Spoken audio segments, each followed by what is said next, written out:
A day in A city. शहर में एक दिन। Based story on lesson urban livelihoods. शहर में आजीविका। From class 6th। I am Akash Mohan Vashishth from Jawahar Navodaya Vidyalaya Faridkot, TGT social science, presenting this. यह कहानी एक ऐसी लड़की की है जो गांव के परिवेश में पली बढ़ी। शहर जाने का मौका तो उसे कभी कभी मिला। उसका यह इंतजार भी जल्द ही खत्म हुआ। ऐसा ही एक दिन सरिता भागते हुए खुशी से मारे घर में प्रवेश करती है। आज उसके चेहरे पे एक अलग ही खुशी थी। दौड़कर माँ से गले लग जाती। क्या बात है, आज बड़ी खुश लग रही हो? उसकी माँ ने उसे उतनी ही शिद्दत से गले लगाते हुए पूछा। माँ, आज हमारे विद्यालय की 2 दिन के लिए अवकाश घोषित कर दिया गया है। क्यों ना मासी के पास शहर चले? मासी तो बहाना है, कविता से मिलने जाना है। माँ ने जैसे उसके मन की बात पढ़ ली थी। कविता मासेरी बहन जो थी और उन दोनों की आपस में पढ़ती भी थी। चलो, तुम्हारे पिताजी शाम को आते हैं, तब उनसे बात करते हैं। सरिता शाम का इंतजार आज बड़े ही शिद्दत से कर रही थी। वैसे तो वह अपने पापा को आने की बाट तो हर रोज देखती थी, क्योंकि पापा की परी जो थी। लेकिन आज बात कुछ और ही थी और इंतजार भी लंबा ही हो रहा था। खैर, पापा आ ही गए। माँ ने उन्हें हर रोज की तरह चाय बना के ला के दी। टेबल पे एक साथ बैठे और कहा, सुनो जी, सरिता की 2 दिन की विद्यालय की छुट्टी है। क्यों ना हम मासी के पास, इसके मासी के पास घर हो आए, शहर हो आए। कमरे में चाय की चुस्की की आवाज चारों ओर फैल गई। थोड़ी सी शांति के बाद, देखो मेरे पास तो समय नहीं, लेकिन हाँ, तुम जाना चाहती हो तो बस की टिकट करवा देता हूँ। नहीं नहीं, वो जरूरत नहीं है, मैंने पहले ही भुवन से कहकर मंगवा ली। इतना सुनते ही कमरे में सन्नाटा छा गया। थोड़ी देर बाद कमल मुस्कुरा जाता है और कहता है, ठीक है। इतना सुनते ही सरिता पापा को जोर से हग कर लेती है और कहती है, थैंक यू पापा।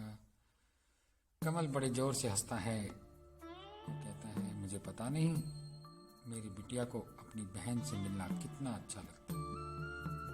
जाओ और शहर भी घुमाना। सरिता बहुत खुश थी। वो रात सरिता के लिए बहुत लंबी थी। सुबह 5 बजे की बस जो पकड़नी थी। सुबह 5 बजे की बस से दोनों शहर की ओर चल पड़े। शहर गांव से 2 घंटे की दूरी पर था। शहर पहुंचते ही वे मासी के पास पहुंचे। कविता भी सरिता का इंतजार उसी तरह से कर रही थी जैसे चकोर चांद का।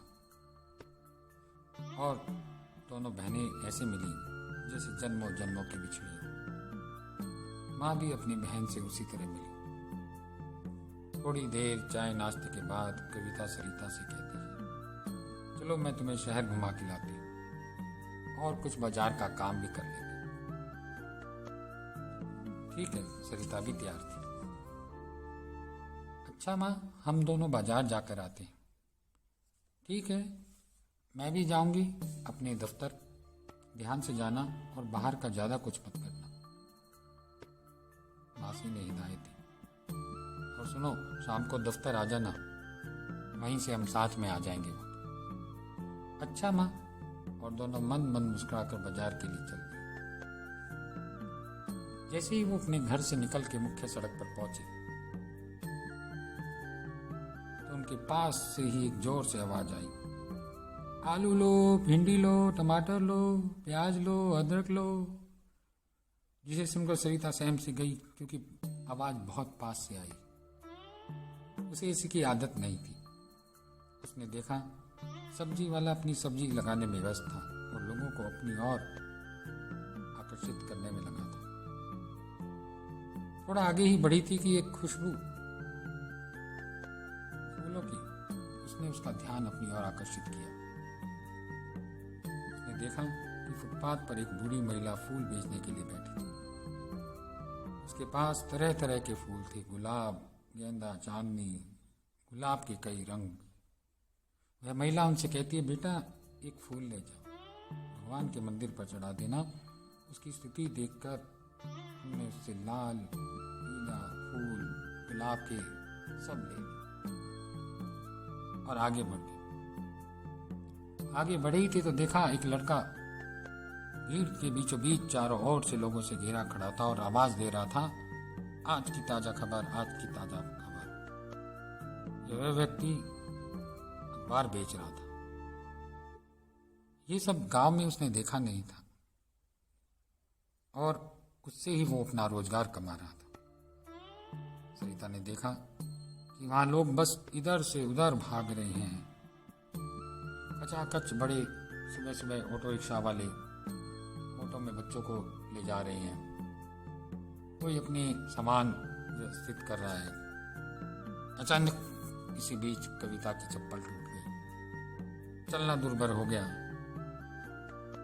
तो उसने देखा एक पास में ही मोची था और वहां जाकर उसने अपनी चप्पल उसको दी। वो अभी अपने सामान में से टिन बक्से खोल ही रहा था जो वहीं सड़क पर उसे बंद करके चला जाता था रात को। भैया प्लीज इसे जल्दी से ठीक कर दो, हमें और भी आगे दूर जाना है। जितने मोची अपने काम में व्यस्त था, सरिता बाजार में उन लोगों को देख रही थी जो अपनी दुकान फुटपाथ पर लगा रहे थे। एक नाई पेड़ के नीचे अपना काम शुरू कर चुका था तो दूसरी ओर एक महिला और अन्य व्यक्ति प्लास्टिक की बोतल, टीन लेकर सड़क पर जा रहे थे, जिसमें चिमटी, बालों की चिमटी। उसे याद आया कि माँ ने कहा था कि शहर से जाओ तो बालों की पिन और चिमटी भी लेकर आना। तो उसने तुरंत वहां से उससे ले ली, परचेज कर ली, खरीद ली। अब उन्हें मुख्य बाजार की ओर जाना था। ये तो उनके मोहल्ले का बाजार था जो उनके घर से निकल के ही था। अब जो बड़ी बाजार था वहां की ओर जाना था और वो थोड़ी दूरी पर था। तो इसके लिए उन्हें सोचा कि क्यों ना रिक्शा कर ली जाए, क्योंकि कविता को बाजार में दांत के डॉक्टर को भी दिखाना था।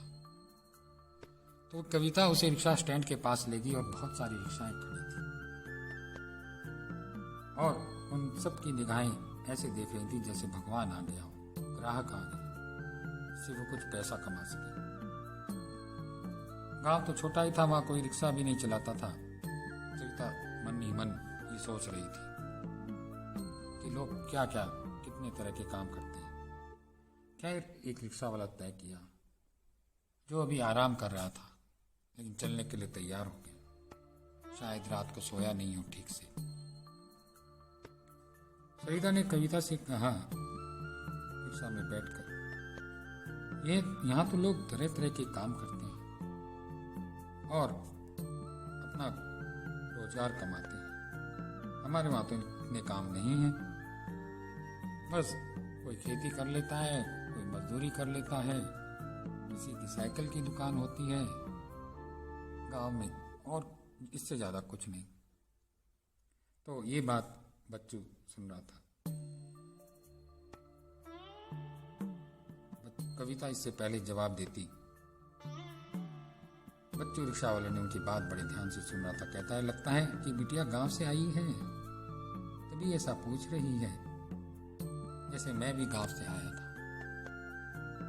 अपना क्या आप भी गांव से आए हैं? आपके घर भी यहीं रहते हैं या रोज गांव चले जाते हो?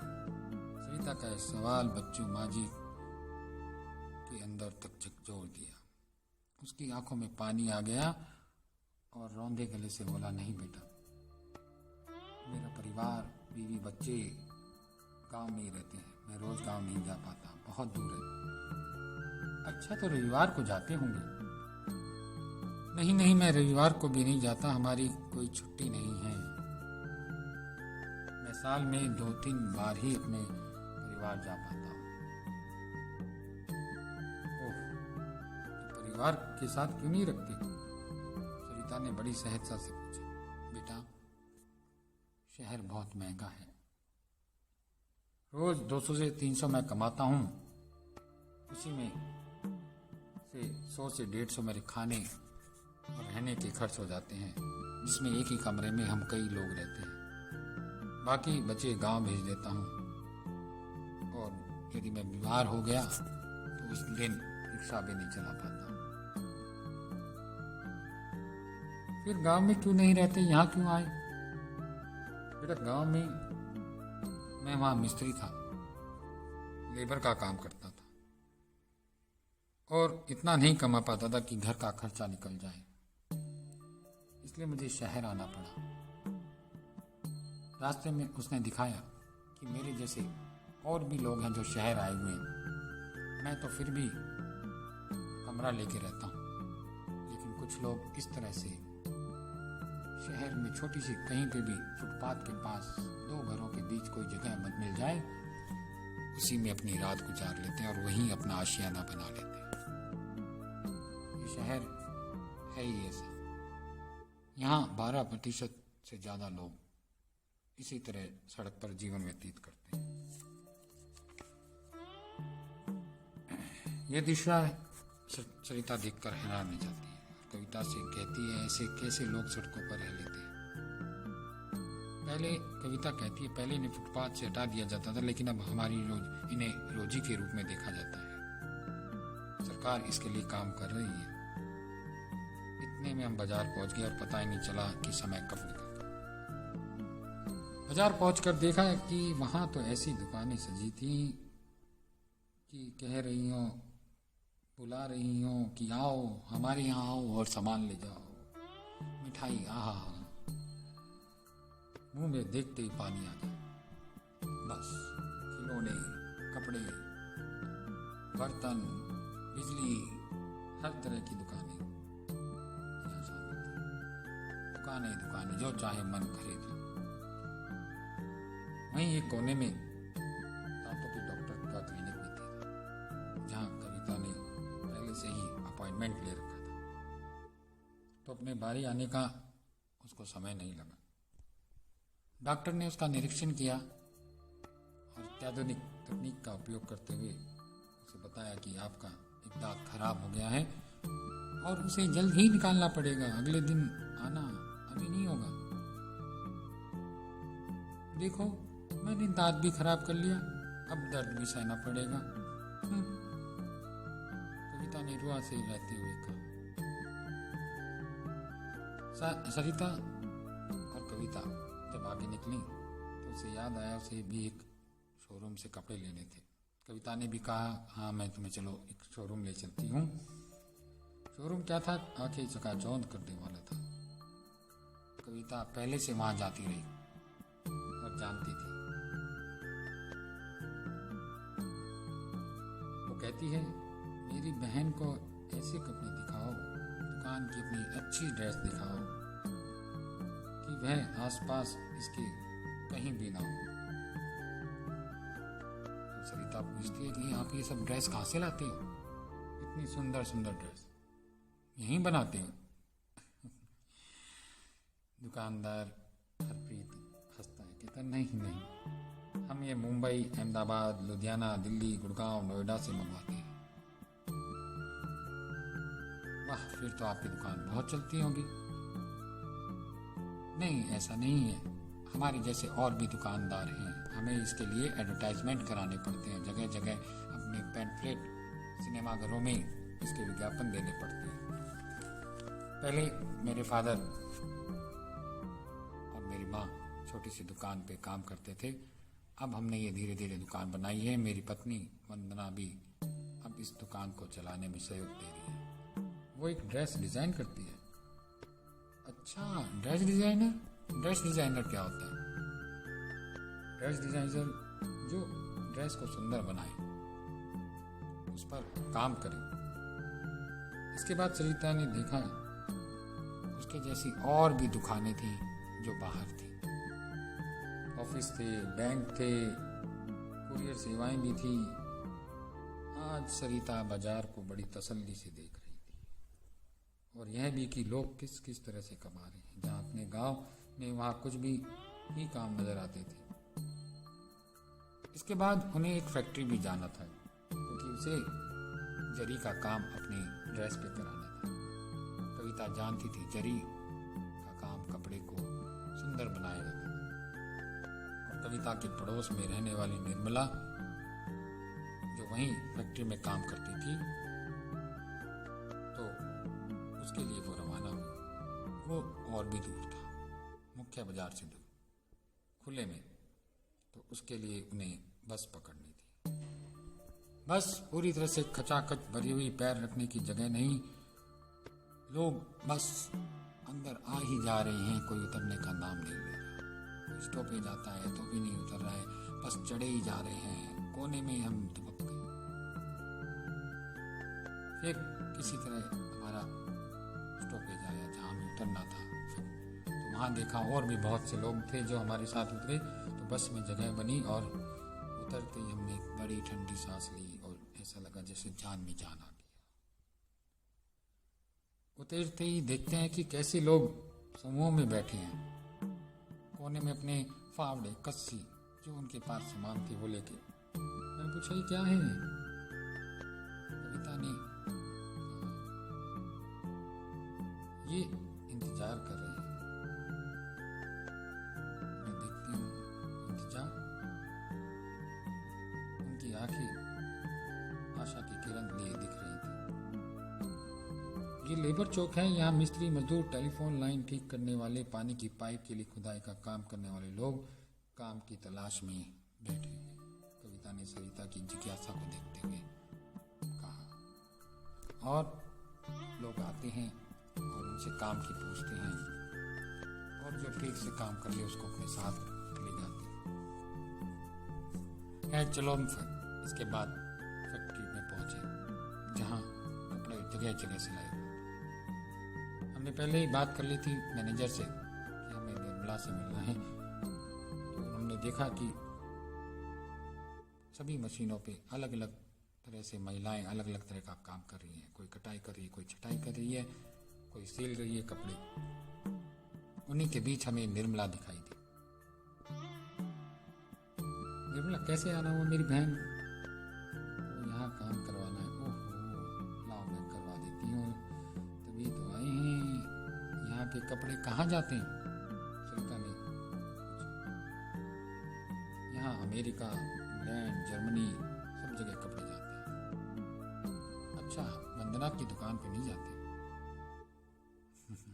यहाँ वंदना की दुकान के लिए नहीं, पूरे बाजार के लिए कपड़े बनते हैं, और जो चाहे कोई यहाँ ऑर्डर देता है और फ्री चला जाता है। वाह, फिर तो पूरे साल काम चलता होगा, जगह जगह काम चलता होगा। ऐसा नहीं है, मुझे तो रोज के 280 रुपये ही मिलते हैं। और यदि कंपनी को काम नहीं मिलेगा तो हमें भी काम नहीं मिलेगा। हमें कंपनी से उस समय के लिए निकाल दिया जाता है, मशीनें खाली हो जाती हैं, और हमें कोई अतिरिक्त सैलरी भी नहीं मिलती, क्योंकि हम परमानेंट नहीं हैं। ऐसा कहकर निर्मला की आवाज़ बंद हो गई। हमें तो कोई भी काम से निकाल सकता है, छुट्टी भी नहीं मिलती, और बुढ़ापे के लिए पेंशन भी नहीं। बीमार हो जाएं तो छुट्टी करनी पड़ेगी, तो उस दिन की भी हमें तनख्वाह नहीं मिलेगी। इसलिए वैसे तो फैक्ट्री का जो समय कार्य है 9 से शाम 5 बजे तक का है, लेकिन हम कुछ अतिरिक्त पैसा कमाने के लिए देर तक भी काम कर लेते हैं, और उस दिन का अतिरिक्त पैसा मिल जाता है। ओहो, फैक्ट्री की परिस्थितियां देखकर अब सरिता मौसी के दफ्तर को जाना था। वे मार्केटिंग मैनेजर जो थी, सुधा, एक बड़ी बिस्किट निर्माता कंपनी में मार्केटिंग का काम करती। उनका दफ्तर वातानुकूलित था, एसी था, वो निर्मला जैसा नहीं था। मासी अपना दफ्तर का काम पूरा होते ही उनसे मिली और पूछा कि हाँ बाजार घुमाए, कैसा लगा, क्या क्या किया, क्या क्या लिया। और मैंने कहा था बाहर का कुछ नहीं खाना, तो खाया तो नहीं।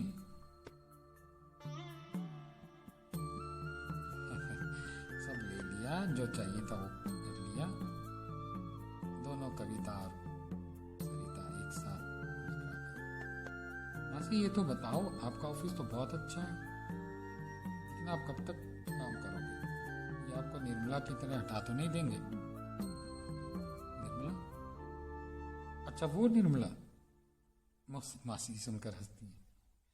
मैं यहाँ परमानेंट हूँ, मुझे छुट्टी भी मिलती है, मेडिकल अलाउंस भी मिलता है और पेंशन भी। मुझे अतिरिक्त छुट्टियाँ भी मिलती हैं, यदि मैं बीमार हो जाऊँ तो डॉक्टर का फीस भी मिल जाती है। अच्छा ये सब निर्मला को तो नहीं मिलता। चलो शहर का जीवन चकाचौंध करने वाला तो था ही। फिर मौसी ने हमें वहीं चाय नाश्ता दिया, अपनी कैंटीन में से पहुंचाया और उन्हीं के ऑफिस के साथ में एक ऑफिस भी था कॉल सेंटर का। कंप्यूटर लगे हुए हैं, एक नया रोजगार ये शहर में उत्पन्न है। लोग बात कर रहे हैं किसी दूर से, जिनको वो जानते भी नहीं, देखे भी नहीं, लेकिन उनकी बातों का जवाब अपने कंप्यूटर से देखकर दिए जा रहे हैं। कॉल सेंटर इंग्लिश में, हिंदी में, तरह तरह की विदेशी भाषाओं में भी लोग बात कर रहे हैं और ये सब उनका जवाब बड़ी आसानी से दिए जा रहे हैं। किसी को कंप्यूटर की प्रॉब्लम है तो किसी को नेटवर्क ना आने की प्रॉब्लम है, किसी को कार्ड की प्रॉब्लम है, किसी को क्रेडिट कार्ड की प्रॉब्लम है। तो ये समस्याएं उनके साथ। खैर वापस मौसी के साथ अब कार में घर जाने का समय था। बस ये सरिता सोच रही थी उस समय, शहर का जीवन चकाचौंध करने वाला तो है और बहुत तरह का काम करने वाले लोग भी हैं, तरह तरह के काम भी हैं, रोजगार भी हैं जो गांव में नहीं हैं। लेकिन ये शहर का जीवन इतना आसान नहीं जितना दिखाई देता है, सबको बराबर नहीं मिला। इस तरह सरिता का शहर में